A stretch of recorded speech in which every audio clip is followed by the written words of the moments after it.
안녕하세요, 지니입니다. 여러분, 다음 달에 청약통장이 새롭게 출시된다고 해요. 바로 청년주택드림 청약통장인데요. 정부에서 좀 파격적으로 청약통장 혜택을 강화하고 만기 최대 40년까지 저금리로 대출도 지원을 해준다고 해요.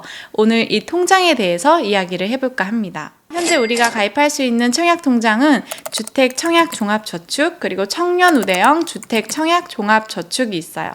발음이 너무 어려우니까 일반 청약 그리고 청년우대형 이렇게 할게요. 일반 청약은 국민이면 누구나 가입을 할 수 있고 나이와 소득 요건이 따로 없습니다. 청년우대형은 나이와 소득 요건이 있었는데 다음 달부터 이 나이와 소득 요건이 완화돼서 출시가 된다고 해요. 가입 요건을 한번 볼게요. 만 19세에서 34세 무주택자이면 가입이 가능합니다. 기존의 청년우대형은 무주택 세대주만 가입이 가능했는데 드림통장은 세대주이거나 세대원이거나 상관없이 무주택자이기만 하면 가입이 가능합니다.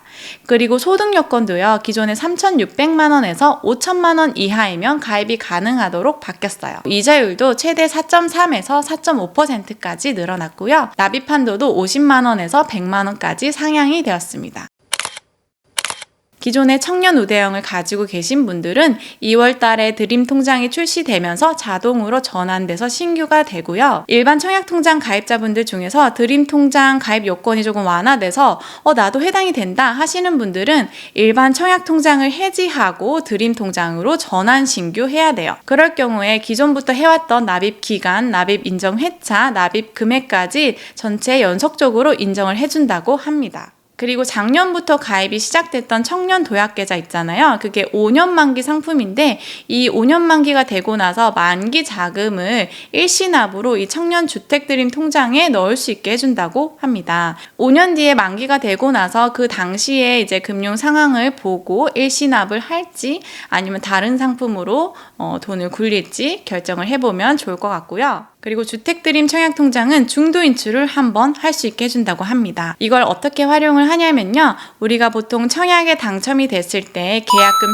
10%를 내잖아요. 그 계약금 10%를 낼 때 중도 인출 한번 가능하게 해주고요. 그리고 집이 다 지어지고 나서 잔금을 내잖아요. 그때까지 3, 4년 정도가 걸리는데 그때 동안 자산을 형성할 수 있게 예금 기능을 지원을 한다고 합니다. 그러니까 주택드림 통장으로 청약에 당첨이 되면 청약 기능을 일단 사라져요. 청약 기능은 없고 계약금 납부 목적으로 1회에 한해서 중도 인출을 해주고 그 다음에 잔금 납부일까지 예금 기능으로서 현재는 4.5%를 주니까 고금리잖아요. 고금리 예금을 할 수 있게 해주겠다라는 게 일반 청약이랑 조금 다른 점인 것 같아요. 청년 드림 통장으로 청약에 당첨이 되면 드림 대출로 이제 저금리로 분양가의 80%까지 자금을 지원을 해준다고 하는데요. 대출 요건을 한번 살펴볼게요. 지원 대상은 만 39세 이하 무주택자, 그리고 소득은 미혼은 7천만 원, 기혼은 1억 원 이하이고요. 청년 주택드림 청약통장에 1년 이상 가입이 되어 있어야 되고 1,000만 원 이상 납입 실적이 있어야지 대출을 실행해준다고 하네요. 대상 주택은요, 분양가가 6억 원 이하여야 되고 85제곱미터 이하여야 합니다. 근데 이 대상 주택을 보면요, 서울에서 만약에 분양가 6억 원 이하의 새 아파트를 찾는다라는 거는 굉장히 어려운 일이잖아요. 그래서 이 현실적으로 조건이 조금 맞지 않는다라는 생각이 들었고, 경기도라든지 아니면 지방으로 가야지 이 주택드림 대출 요건을 맞출 수 있지 않을까라는 생각이 들었어요.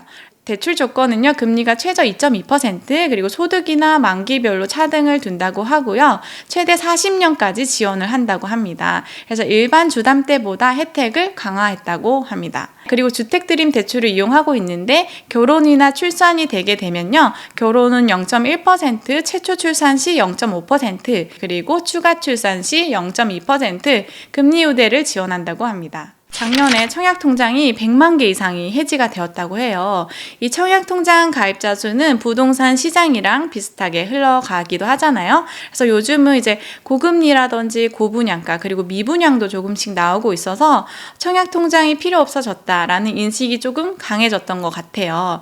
근데 이제 청약통장은 한번 만들어 놓고 오래될수록 청약 당첨 확률이 올라가고 그 다음에 혜택들도 하나 둘씩 추가가 되고 있으니까 하나 만들어 놓고 유지를 하는 게 미래의 어떤 가능성을 조금 열어둔다라는 측면에서 하지 않을까라는 제 개인적인 생각이 있고요. 다음 달에 주택드림 청약통장이 출시가 되면은 조금 더 자세히 영상을 만들어 보도록 하겠습니다. 오늘도 끝까지 시청해 주셔서 감사합니다. 안녕.